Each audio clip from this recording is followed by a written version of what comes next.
नमस्कार दोस्तों, आप देख रहे हैं राइट विंग। मैं हूं आपका अपना अखिलेश द्विवेदी। दोस्तों, कल तक चला शीतकालीन सत्र काफी हंगामेदार रहा।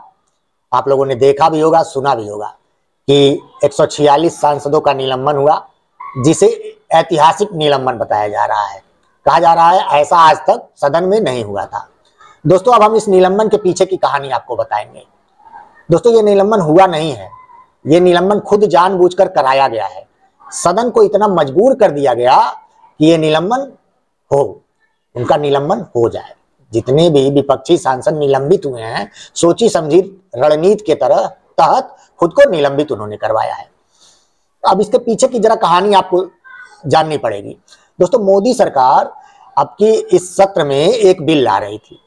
मतलब उस बिल के कारण, उस बिल के पूरे विरोध में पूरा विपक्ष था, लेकिन वो खुलकर वो बिल का विरोध भी नहीं कर पा रहे थे, क्योंकि अब की बार जो बिल आ रहा था वो बिल किसी धर्म या मजहब के लिए नहीं था। वो बिल 140 करोड़ की जनता के लिए, हिंदुस्तानी आवाम के लिए, उनके हित के लिए वो बिल लाया जा रहा था।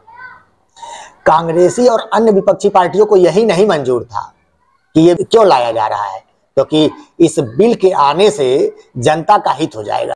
बड़े बड़े भ्रष्टाचारी जेल चले जाएंगे, गुनहगार बचेंगे नहीं, तो उनकी दुकान कहां से चलेगी। संसद लगभग 2/3 खाली हो जाए, ऐसे में उनकी दुकान कहां तक चलेगी। तो दोस्तों, आइए हम बताते हैं उस बिल के बारे में, जो बिल मोदी गवर्नमेंट लाई है। और ये लोग इतना उत्पात मचाए दोस्तों, इतना हो हल्ला किए, उत्पात मचाए, नाटक किए निलंबन का, लेकिन उसके बाद भी मोदी सरकार ने दोनों सदनों में, लोकसभा और राज्यसभा दोनों में वो बिल पास करा लिया। और अब वो बिल राष्ट्रपति के पास जाएगा, जिसके बाद विधेयक बनके तैयार हो जाएगा। आईपीसी, सीआरपीसी और एविडेंस एक्ट, इनको दोस्तों बदल दिया गया और इनकी जगह भारतीय न्याय संहिता, भारतीय नागरिक सुरक्षा संहिता और भारतीय साक्ष्य विधेयक पेश किया गया। अब ये नए कानून बन गए। इसके अंदर दोस्तों, ये एक तो सबसे पहली बात ये हुई कि आजादी के बाद का ये हमारा बिल, हमारा कानून, स्वतंत्र भारत का आजाद कानून, आपका अपना कानून, हमारा कानून, ब्रिटिश गुलामी की मानसिकता वाले कानून को हमने पीछे छोड़ दिया दोस्तों। क्योंकि वो जो कानून था वो मालिक और नौकर की भावना से ग्रसित था। और उस कानून के तहत ये मत कहिए, उस कानून को लेकर लोग इतने मुगालते में थे कि वो उसका लाभ लगातार ले रहे थे। कोई भ्रष्टाचार करके कई सालों से बचा हुआ है, कोई रेप करके मौज कर रहा है, कोई हत्या करके छूट रहा है, कोई धमकी दे रहा है, जिहाद कर रहा है। जरा आप पिछले अगर 3-4 दशकों में देखिए तो कितनी हत्याएं हुई, कौन जेल गया, कितने जिहाद हुए, कौन जेल गया, किसको सजा हुई, इतने भ्रष्टाचार हुए, करोड़ों अरबों के भ्रष्टाचार हुए दोस्तों, कौन जेल गया आप बताइए। ये जो सदन में नेता लोग हैं, कितने लोग जेल चले गए, कितने नेताओं को जेल हुई, नहीं हुई दोस्तों। उसका सबसे बड़ा कारण था ये कानून, ये बेकार कानून जिसको जला देना चाहिए। और मोदी सरकार ने उस दिशा में एक बहुत ही बेहतरीन प्रयास किया है।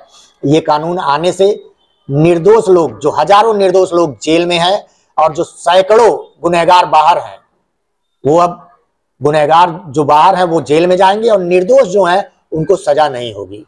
न्याय व्यवस्था पर से लोगों का भरोसा उठता जा रहा था, वो मजबूत होगा दोस्तों।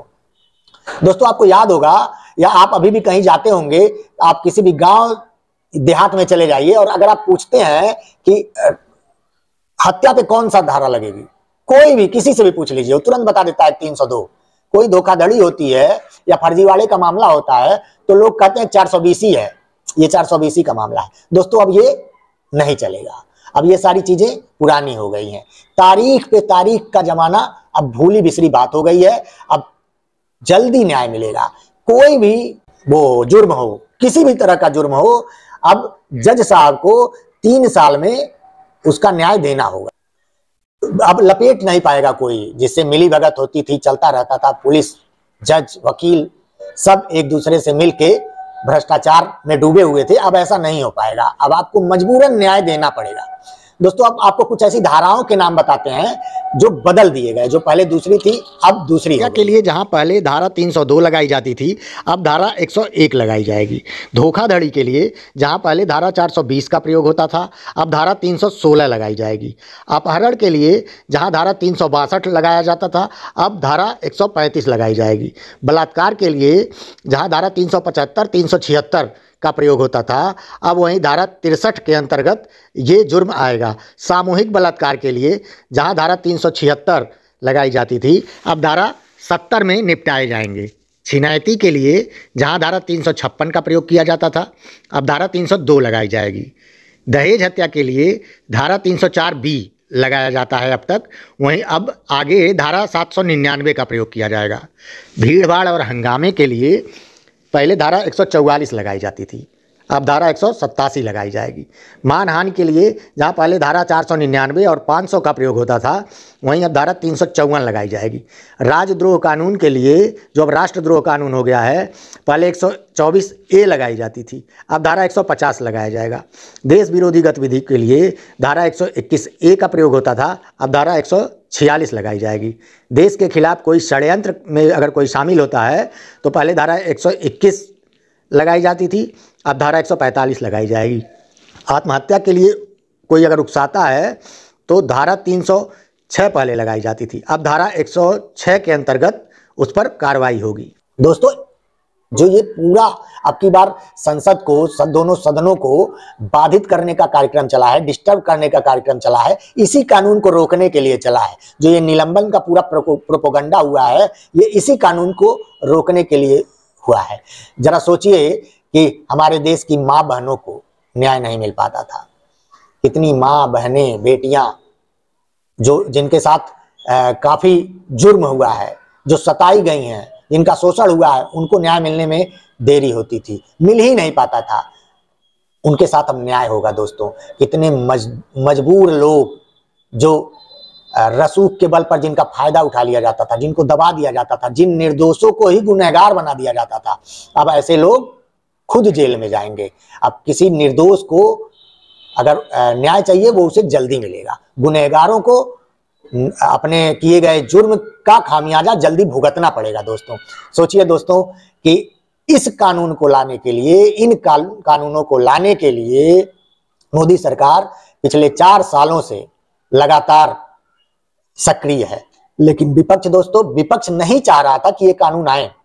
तो जरा सोचिए, विपक्ष अगर ये कानून आ जाता है तो कांग्रेस की महामाता सोनिया गांधी और युवराज राहुल, जो दोनों अभी जमानत पे हैं, वो कितनी जल्दी जेल जाएंगे। सोचिए, जो मामला लटका हुआ है, त्वरित निर्णय होगा, ये लोग जेल चले जाएंगे। और भी बहुत सारे नेता जो इस समय हैं, जिनके ऊपर कहीं ना कहीं कुछ ना कुछ आरोप है, वो सारे लोग जेल चले जाएंगे।